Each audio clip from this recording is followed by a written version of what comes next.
On the way back from vacation this week, I stopped in two cemeteries to pay my respects to both sets of grandparents who have finished their course in this world and kept the faith. In conjunction with those visits, and in the drive both between the cemeteries and between the final cemetery and my house, I thought about what kind of things they had done to change my life, and in particular, because of what today is, what they taught me about being a good father and about my own father. Let's talk about them first, then I'll talk about my father. My mom's dad uh, hosted me once for a while I was working there. I was just out of my bachelor's degree and working for a research company in the university park just a few miles from where he and his wife had raised my mom and their family. I remember in particular one day, it was rainy. I rode my bicycle from their place to the campus because it wasn't that far away, and it was, although it was summertime, summer there wasn't anywhere near as hot as it is in Vegas. But on this particular day, it rained, and my grandfather drove over to so he could give me a ride. Now I made it all the way back to their house on my bicycle in the rain, and then rode back because he was there. And that is the point I wanted to make about him. Grandpa Cal was there. He was there when I wanted to talk about problems I was having at school. He was there when all the rain and the vicissitudes and the trials of life were there, with a ready hug and a welcoming smile, and what became also, ironically, his last words to me: "You're all right." My dad's dad, I never stayed with them, but I knew that he had the answers. You could ask Grandpa John about just about anything, and he had this wealth of knowledge, even though he didn't attend college and university until long after he'd retired. He was in Pearl Harbor when it was bombed, and never went to college as a young man. Came back from the war, got a job, raised a family, and after he retired, he decided he wanted to get a bachelor's degree. And he died a couple of classes, I think it was 2 or 3 classes shy of his bachelor's degree. But this was a man who, despite being severely uneducated by the measurements of the world, was very proud of the fact that I became a teacher. He told me once that if he were to go back and do it all again, he would become a teacher. I don't know if that would have been a pay raise or a pay cut for him. It seemed like, from the stories I hear, that he and my grandma always struggled financially, but he provided for his family and he took care of his responsibilities. He was loyal to his employer. He was faithful in his execution of his responsibilities at church, and he taught me how to find answers for myself. And he taught me that you don't have to go to college, you don't have to be educated in order to find and know the things that are the most important in this world. Now, before we get to my father, I just wanted to say this briefly. Ever since I became an adult, legally speaking, I wanted to become the kind of dad that my dad is. I wanted to share the things with my kids that he shared with us. The outdoors. We went boating, fishing, camping. He dragged my mom along, even though she was no fan of those things, and showed us the world and gave us the world. Because of his military service, we traveled around the world. We saw different things, different places, different people. Seems like we always had a family trip to somewhere interesting, whether that was over to Orlando to see Disney World and Epcot, or out to Mesa Verde and Arches National Park. There was always something to do. And my dad always made time for family. We went to, growing up anyway, every family reunion. And I'm pretty sure that we visited family once a year at least, even though sometimes we had to go thousands of miles in order to visit.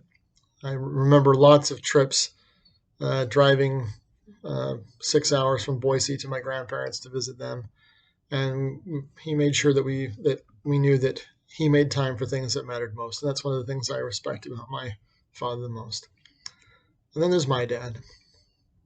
On Tuesday night this week, I called my dad just before midnight because a neighbor had called me while I was out of town and told me that someone had run into the back of my car that was parked in my driveway and pushed my car through the garage door. So not only did my dad get out of his comfortable bed, put on his clothes, go over there and check on things, my dad moved the car and sealed the garage. Now, he didn't tell me what he had done because it was, by this time, it was almost 2 o'clock in the morning where I was. And I was driving back that morning anyway. So I didn't get a ton of sleep. But my dad, in 110-degree heat, was in my garage working to make sure that my house was safe. So what has fatherhood shown me? Sacrifice. And all these men have sacrificed a lot of things and so that I can have good things in my life.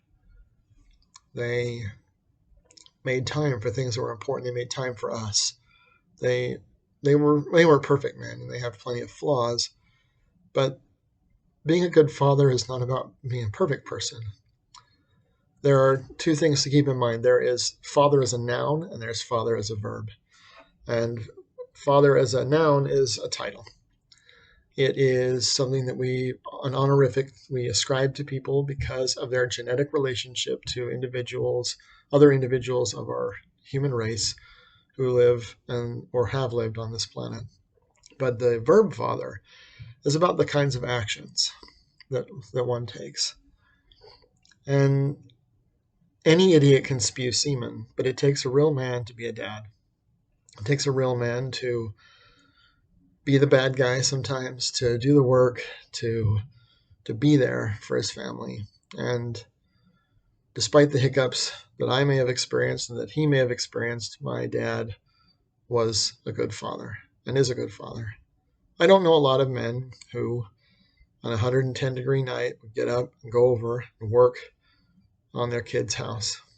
I got back from my trip wondering how much work I was going to have to do Wednesday night to shore up the garage, only to find out that it was already done. And that after a 12-hour trip from where I was back to my house, that I could actually relax and get some rest and not have to be out in the garage all sweaty, working to secure my own garage. I am not a father in the classical sense, but fathers are teachers, fathers are comforts, fathers are guides, fathers make sacrifices. And perhaps the best tribute I can think of that I've ever had on Father's Day was a few years ago in the Sunday school, in the congregation where I was working as a Sunday school teacher at the time, where some of the kids in my Sunday school class referred to me as their Sunday school dad. And after the meetings were finished and they told us there was pie for the dads, I went in on the invitation of others who were dads.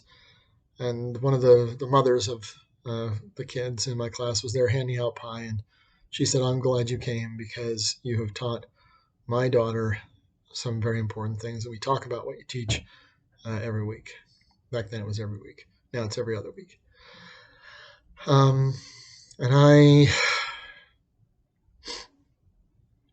know that not everybody understands what it takes to father a nation, to father an idea, to father a business, to father a family. And I may not know what it takes. God only knows. He hasn't given me any kids of my own, but he has taught me what it means to be a good father because I had good examples. And because our Heavenly Father is the ultimate example of what it takes to be a good dad.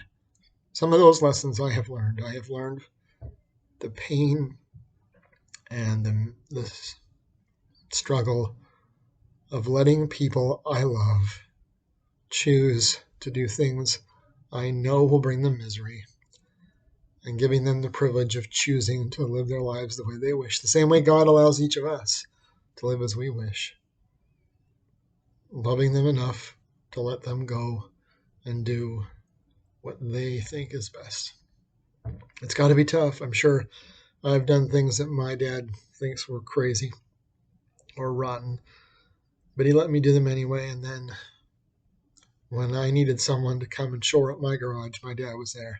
And my grandfathers would have done the same thing. So if there is someone in your life who is a father, even if they're not your biological one, for Father's Day, let us celebrate all the great things that the men we have known in our lives have done, do, and will continue to do to nurture us, to protect us, to guide us and direct us, to show us that we matter, to show us that we are a priority in their lives, to honor our fathers as we honor our mothers on Mother's Day, and show them that dad, that father, is an honorable thing and a venerable title, and to recognize everything the men we know do to father us as they father their own children. Happy Father's Day to all of you, especially my dad. Godspeed and have a great day.